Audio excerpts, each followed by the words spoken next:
Bisan tuod bayani siya, dili maayo nga ibutang nato siya sa usa ka altar aron simbahon. Usa siya ka ordinaryong mag-uuma sa iyang panahon nga kanunay tua makit-an sa iyang gitikad. Apan duna siya'y mga tinuuhan nga lahi sa opisyal nga relihiyon. Sa mga wala makauyon, makaingon nga peke siya tungod sa iyang paggamit og mga orasyon nga linatin nga saksak sinagol. Leader siya sa grupo nga gitawag nga Diyos-Diyos nga sa katapusang duha ka dekada sa rehimeng Katsila nakahimog kasamok tungod sa ilang panambal didto sa bukid. Hinungdan nga dili na hinuon manguli ang mga tao sa lungsod.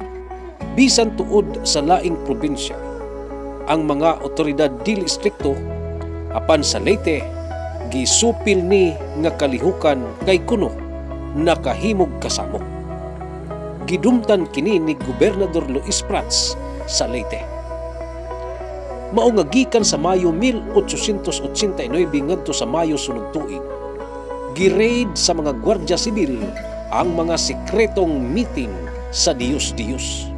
Matod sa mga testigos, giaresto sa gwardya sibil ang bisag kinsang gisuspetsahan nga sakop sa Diyos-Diyos bisag wala sila'y gibuhat nga dautan. Daghay gisikop sa mga bulan sa Oktubre ug Nobyembre 1889. Si Ablen nga nag-edad og 36 ni adtong panahona ug 7 sa iyang mga kauban giaresto ug gipriso sa Tacloban aron sukit-sukiton kung duna ba sila'y sala. Apan human sa 15 ka adlaw, gibuhian sila kay way nakit-an nga pagkasala. Apan markado sila nga way mga dokumento ug way klarong puy-anan. Usa ka marka nga dad-on nila sa tibuok kinabuhi. Bisan ug wala sila mualsa batok sa mga otoridad, nabalaka si Prats tungod kay dili na makapanguliktag tarong ug buhis ang gobyerno ug wa na sila'y magamit nga trabahante nga dili sinuhulan. Bisan sa mga sagdon sa pare ug warning nga kastigon sa mga kabesas, daghay di na gusto manguli. Ning resulta ni ug pagmenos sa buhis nga makulikta. Tungod sa paggukod sa mga otoridad sa ila, nahimong mabangis ang grupo panahon sa Philippine-American War. Nahimong mabagsik na hinuon si Faustino Ablen ug mga kauban niya. Ning dako kini nga suliran pag-abot sa rehimeng Amerikano. Ang kabangis sa rehimeng Espanya maoy nagduso nila ngadto sa usa ka progresibo ug panlaban nga panlanta. Walay record nga nagpamatuod nga ning apil si Ablen ug iyang mga sakop sa pakigbisog ni General Ambrosio Mojica. Human sa surrender sa iyang mga lider, nakatagamtam ang lungsod ug kalinaw.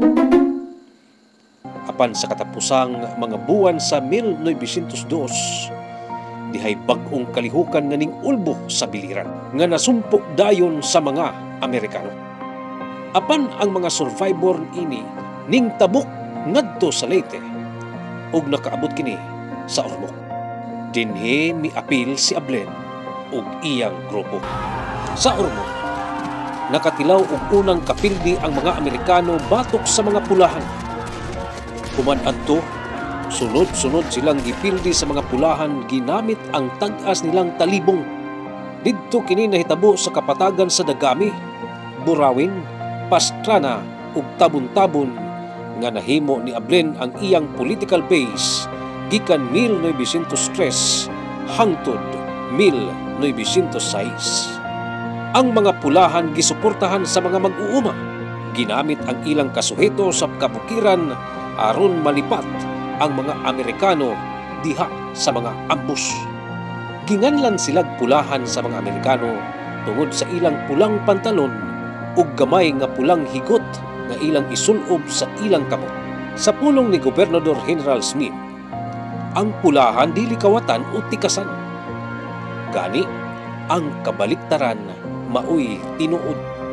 Kasagaran sa ilang mga sakop nananom og abaka ug kini ilang alsahon padulong sa lungsod aron ibaligya human sa pila ka kilometro nga gibaktas. Didto sa tindahan kasagaran katunga ra sa tinuod nga presyo ang ihatag. Usahay, dakpon sila sa mga gwardya sibil sa mga tinumo-tumo nga pasangil.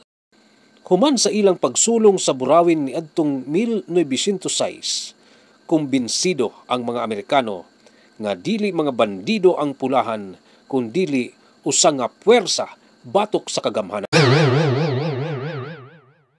Sigon sa report sa gobernador sa Leyte ni adtong 1906, sa maong raid sa burawin, mga pulis ray ilang gihilabtan. Ilang gikuha ang mga pusil o gisunog ang mga record sa munisipyo. Apan wala nila hilabti ang kwarta sa munisipyo ug sa mga lumulupyo. Sa ilang pagsulong sa kabaryuhan sa bandang Hulyo 1906, wala nila hilabti ang kabalayan ug kababayin-an. Hinuon, mangayo sila sa ilang gikinahanglan, sama sa bugas, ug panapton nga kolor pula ug itom, ug ilang awhagon pag-uban sa ila. Kini nga kinaiya, nakaaghat sa panlantaw nga sila'y mga rebelde. Nahulong ang kalihukan human nadakpan si Ablen sa dagami ni adtong Hunyo 11, 1907. Naay mga historiador nga wala kaayo makakita sa papel ni Ablen sa Philippine-American War. Apan lahi ang tinuod nga istorya. Mas daghan siyang nahimo sa pagpukaw sa mga balatian sa katawhan kabahin sa pagbatok sa mga dayuhang Amerikano. Giabot sa kakulba ug kahadlok sa pulahan ang mga Amerikano. Milungtad usab sila sa mas daghang katuigan kontra sa puwersa ni General Mojica. Kini nagpakita nga mas epektibo ang ilang kalihukan. Unta, ato ilhon si Ablen nga usa ka bayani nga ninghatag sa iyang kinabuhi para sa atong kagawasan ug independensya.